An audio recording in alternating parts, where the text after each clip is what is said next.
Hello my dear student, আজকের এই ক্লাসটি বিএ প্রোগ্রাম থার্ড সেমিস্টার যাদের ডিএসসি 1 এবং ডিএসসি 2 হিসাবে সোশিওলজি আছে তাদের জন্য। আজকের এই ক্লাসে আমরা যে বিষয়টি নিয়ে আলোচনা করব সেটি হচ্ছে শ্রেণীর ধারণা এবং শ্রেণীর যে বৈশিষ্ট্যগুলি আছে সেই বৈশিষ্ট্যগুলি নিয়ে আলোচনা করব। এই শ্রেণীর বিষয়টি আলোচনা এসেছে, আমরা এর আগে যে আলোচনা করেছিলাম সামাজিক স্তরবিন্যাস, সেই সামাজিক স্তরবিন্যাস থেকে, অর্থাৎ সামাজিক স্তরবিন্যাসের যে মাধ্যম বা যে মাধ্যমগুলির দ্বারা সামাজিক স্তরবিন্যাস সংগঠিত হয় সেই মাধ্যমগুলি নিয়ে আমরা আলোচনা করব। সেই মাধ্যমগুলির মধ্যে শ্রেণী হচ্ছে একটি মাধ্যম। এছাড়াও শ্রেণী ছাড়া জাতি, লিঙ্গ, এই বিষয়গুলি আছে। তো আজকের আলোচ্য বিষয় হচ্ছে শ্রেণীর ধারণা ও তার বৈশিষ্ট্য। তো সমাজের যে উঁচু নিচু ভেদাভেদ আছে সেই উঁচু নিচু ভেদাভেদকেই আমরা সামাজিক স্তরবিন্যাস বলে থাকি।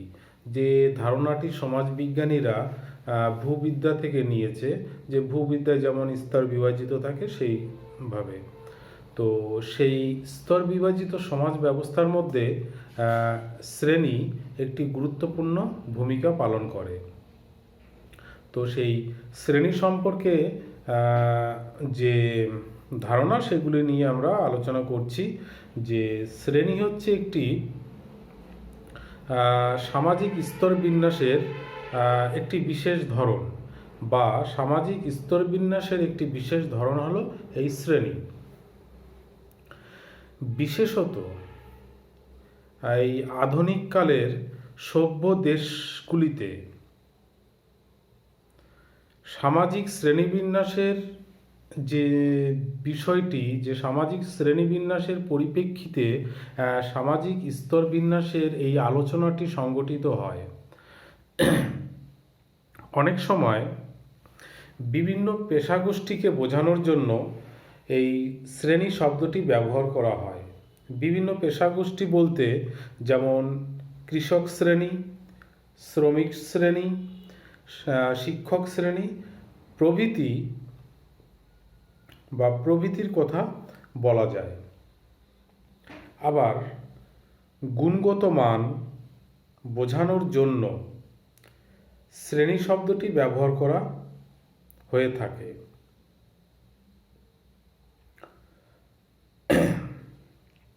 এর উদাহরণ হিসাবে বলা যায় উন্নত শ্রেণী, সাধারণ শ্রেণী প্রভৃতি। তবে সমাজতত্ত্বের আলোচনায় সামাজিক শ্রেণীর কথাটি এক ধরনের সামাজিক স্তরবিন্যাস সম্পর্কিত বা সামাজিক স্তরবিন্যাসটাকে সুনির্দিষ্টভাবে বোঝানোর জন্য প্রয়োগ করা হয়।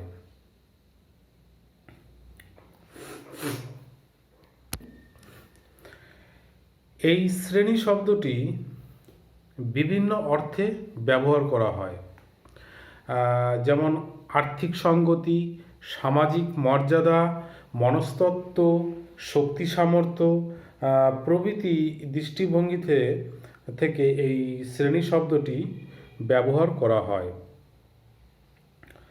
তো সামাজিক শ্রেণীর পার্টিকুলার ধারণা সম্পর্কে সেভাবে সমাজবিজ্ঞানীরা কিছু উল্লেখ করেনি। তবে এই শ্রেণীর ধারণা প্রসঙ্গে বিভিন্ন সমাজবিজ্ঞানী বিভিন্নভাবে আলোচনা করেছে। তো এই বিভিন্ন সমাজবিজ্ঞানীদের এই ধারণাগুলি যদি আমরা একটু দেখে নিই, তাহলে আমাদের শ্রেণী সম্পর্কে যে ধারণা সেটা পরিষ্কার হবে। তো সবার প্রথমে সমাজবিজ্ঞানী ম্যাকাইভার এবং পেজের কথা উল্লেখ করা যেতে পারে। এই ম্যাকাইভার ও পেজের মতে জনসমষ্টির যে অংশ সামাজিক মর্যাদার ভিত্তিতে অন্যান্য অংশ থেকে পৃথক, তাকে বলা হয় সামাজিক শ্রেণী। অর্থাৎ এখানে বলছে যে জনসমষ্টির যে অংশ সামাজিক মর্যাদার ভিত্তিতে অন্যান্য অংশ থেকে পৃথক, সেই পৃথক তাকে বলা হয় সামাজিক শ্রেণী। তার মানে এখানে মর্যাদাগত দৃষ্টিভঙ্গি থেকে ম্যাকাইভার এবং পেজ সামাজিক শ্রেণীর ব্যাখ্যা বা বিশ্লেষণ করেছে। অন্যদিকে সমাজবিজ্ঞানী টি.বি. বটমোর তিনি এই সামাজিক শ্রেণীর সংজ্ঞা দিতে গিয়ে বলেছেন যে সামাজিক শ্রেণী হলো একটি গোষ্ঠী। এই গোষ্ঠী আইন বা ধর্মের দ্বারা স্বীকৃত বা নির্দিষ্ট নয়। তার মতে ধনতান্ত্রিক শিল্প সমাজ গড়ে ওঠার পেছনে বা এই ধনতান্ত্রিক শিল্প সমাজ গড়ে উঠেছে সপ্তদশ শতাব্দী থেকে, এবং এই শিল্প সমাজেরই একটা বৈশিষ্ট্য হলো এই গোষ্ঠী, বা এই শিল্প সমাজের বৈশিষ্ট্য সূচক গোষ্ঠী হলো সামাজিক গোষ্ঠী। সামাজিক শ্রেণীর মূল ভিত্তি হলো অর্থনৈতিক কারণ। অর্থাৎ তিনি সামাজিক শ্রেণীর যে ব্যাখ্যাটি দিয়েছেন সেটি মূলত অর্থনৈতিক দৃষ্টিকোণ থেকে দিয়েছেন, কারণ এই অর্থনৈতিক গোষ্ঠীগুলোকে তিনি শ্রেণী হিসাবে উল্লেখ করেছেন। এছাড়াও তিনি বলেছেন যে শ্রেণী হলো অর্থনৈতিক গোষ্ঠী বা দলের থেকে বৃহত্তর, ব্যাপক বা অতিরিক্ত কিছু। সামাজিক শ্রেণী বলতে কেবলমাত্র অর্থনৈতিক গোষ্ঠীকে বোঝায় না, তা হলো আরও অতিরিক্ত কিছু। সামাজিক শ্রেণী কোনো বদ্ধ গোষ্ঠী নয়, এ হলো তুলনামূলকভাবে মুক্ত। তো টি.বি. বটমোর এই সামাজিক শ্রেণীর ধারণা ব্যাখ্যা করতে গিয়ে তিনি অর্থনীতিকে বিশেষ গুরুত্ব দিয়েছেন, এবং তিনি বলতে চেয়েছেন যে এই অর্থনৈতিকমূলক বিভাজনের দ্বারা সমাজে শ্রেণীর উদ্ভব ঘটেছে বা শ্রেণীর ধারণাটি এসেছে। আরেকজন সমাজবিজ্ঞানী অগভান এবং নিমকফ, তার অভিমত অনুসারে বা তার ধারণা অনুসারে সামাজিক শ্রেণীর মৌলিক বৈশিষ্ট্য হল সমাজের অন্যান্য শ্রেণীর পরিপ্রেক্ষিতে তার অপেক্ষাকৃত শ্রেষ্ঠত্ব বা হীনত্বা ব্যঞ্জক সামাজিক অবস্থা। অর্থাৎ তার সামাজিক যে ব্যবস্থা, যেটা হচ্ছে যে অপেক্ষাকৃত শ্রেষ্ঠত্ব এবং হীনত্বা ব্যঞ্জক, যে সংস্কৃতিতে সে বিলং করছে বা যে জীবনধারা সে লিড করছে, এবং তার অন্য পাশের জীবনধারার সঙ্গে একটা তুলনামূলক পার্থক্যই হচ্ছে একটি শ্রেণী। অর্থাৎ জীবনধারাগত পার্থক্যের বিভাজন থেকে শ্রেণীর উদ্ভব ঘটেছে। এই দৃষ্টিভঙ্গি থেকে ব্যাখ্যা করেছেন অগভান ও নিমকফ। আরেকজন সমাজবিজ্ঞানী ম্যাক্স ওয়েবার, তিনি এই সামাজিক শ্রেণীর ব্যাখ্যা করেছেন। তার মতে সমাজের বা সমাজস্থ ব্যক্তিবর্গের শ্রেণীবিন্যাসের ক্ষেত্রে ম্যাক্স ওয়েবার জীবনের সুযোগ সুবিধা ও সম্ভাবনার উপর গুরুত্ব আরোপ করেছেন। অর্থাৎ জীবনের বিভিন্ন সুযোগ সুবিধা ও সম্ভাবনা এর উপর দৃষ্টি দিয়ে বা এর পরিপ্রেক্ষিতে তিনি সমাজের শ্রেণীবিন্যাসের কথা উল্লেখ। এদিক থেকে বিচার করলে ব্যক্তির শ্রেণী নির্ধারিত হয় তার আর্থিক অবস্থা বা সম্পত্তির অধিকার অনুসারে। অর্থাৎ ম্যাক্স ওয়েবার যে সুযোগ সুবিধার কথা উল্লেখ করেছে, তো এই সুযোগ সুবিধাগুলি মূলত আসে কোথা থেকে? সম্পত্তি থেকে, প্রপার্টি থেকে, অর্থনীতি থেকে। তো এই অর্থনৈতিক সচ্ছলতা বা অর্থনৈতিক অসচ্ছলতার মধ্যে যারা জীবনযাপন করছে, এই দুটি পর্যায়ের মানুষের মধ্যে একটা জীবনযাত্রাগত এবং সুযোগ সুবিধার পার্থক্য তৈরি হয়ে যাচ্ছে।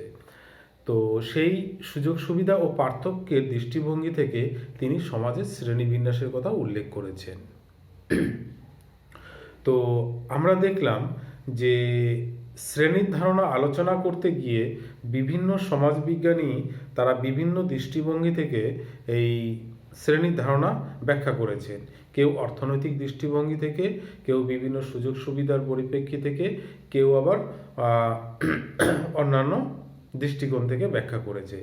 তো আলটিমেটলি আমরা শ্রেণীর সম্পর্কে এই কথাটা বলতে পারি যে কিছু সংখ্যক মানুষের যখন বা একটি মানব গোষ্ঠী অন্য একটি মানব গোষ্ঠী থেকে পার্থক্য বা বিভাজন করে থাকে এবং এই বিভাজনের ফলে তারা নিজেদের একটি আইডেন্টিটি গড়ে তোলে, তখন তাকে আমরা একটি শ্রেণী বলে উল্লেখ করতে পারি। সমাজের শ্রেণীর অনেক দিক আছে, যেমন কৃষক শ্রেণী, শিল্প শ্রেণী, ব্যবসায়ী শ্রেণী, শিক্ষক শ্রেণী, এরকম বিভিন্ন শ্রেণী আমরা দেখতে পাই। এছাড়াও এলিট শ্রেণী, মধ্য শ্রেণী ইত্যাদি এরকম শ্রেণী আমরা দেখতে পাই এবং এই সমস্ত শ্রেণীগুলি বিভিন্ন দৃষ্টিকোণ থেকে ব্যাখ্যা করা হয়। যেমন জাতি, সেটি একটি শ্রেণীর মধ্যে পড়ে। উচ্চ জাতি, মধ্যজাতি, নিম্নজাতি, এগুলো বিভিন্ন দৃষ্টিকোণ থেকে শ্রেণীর বিভাজন করা হয়েছে। তবে একটা সার্বজনীন দৃষ্টিকোণ থেকে যদি দেখা হয় যে শিল্প বিপ্লবের ব্যাপক প্রচলনের ফলে বা উদ্ভবের পর থেকে এই শ্রেণীর ধারণাটি ব্যাপকভাবে বৃদ্ধি পায় এবং অর্থনীতিবিদদের দৃষ্টিকোণ থেকে শ্রেণী বলতে তারা অর্থনৈতিক বিভাজনের পরিপ্রেক্ষিতে এই শ্রেণী শব্দটি ব্যবহার করে থাকে। যেমন এলিট শ্রেণী, উচ্চ শ্রেণী, মধ্য শ্রেণী, নিম্ন শ্রেণী, শিল্প শ্রেণী, এই দৃষ্টিভঙ্গি থেকে। এবং সমাজতাত্ত্বিক হিসাবে শ্রেণীর ব্যাখ্যায় আমরা বিভিন্ন দৃষ্টিকোণ থেকে ব্যাখ্যা করে থাকি। তো এই সামাজিক শ্রেণীর দুটি মৌলিক বৈশিষ্ট্য আছে। এই বৈশিষ্ট্য দুটির মধ্যে প্রথমটি হচ্ছে শ্রেণী বলতে একটি বিশেষ মানুষ গোষ্ঠীকে বোঝায়। এই গোষ্ঠী অন্যান্য গোষ্ঠী থেকে স্বতন্ত্র, যেটি আমরা ধারণা আলোচনা করতে গিয়ে দেখেছি যে সমাজবিজ্ঞানীরা বিভিন্ন দৃষ্টিকোণ থেকে এই শ্রেণীর ব্যাখ্যা বা বিশ্লেষণ করেছে। দ্বিতীয়টি হচ্ছে ঊর্ধ্বাধ সম্পর্ক বা যেটা হচ্ছে হায়ারার্কিক্যাল রিলেশন, যেটি সামাজিক স্তরবিন্যাসের মাধ্যমে এই শ্রেণী সচেতনতার ক্লাস কনসিয়াসনেস সে ধারণা দেখা যায়। তো শ্রেণীর দুটি মৌলিক বৈশিষ্ট্যের মধ্যে এক হচ্ছে বিভিন্ন মানব গোষ্ঠীকে বোঝায়, আবার আরেকটি হচ্ছে উঁচু নিচু ভেদাভেদ। সেটা মর্যাদাগত ভেদাভেদ হতে পারে, অর্থ বা সম্পত্তির দিক থেকে উঁচু নিচু হতে পারে, এরকমই, বা শারীরিক ক্ষমতার ভিত্তিতে হতে পারে। এই বিভিন্ন দৃষ্টিকোণ থেকে শ্রেণীর ধারণা আলোচনা করা হয়েছে এবং তার মৌলিক যে দুটি বৈশিষ্ট্য সেই দুটি এইভাবে ব্যাখ্যা করা হয়।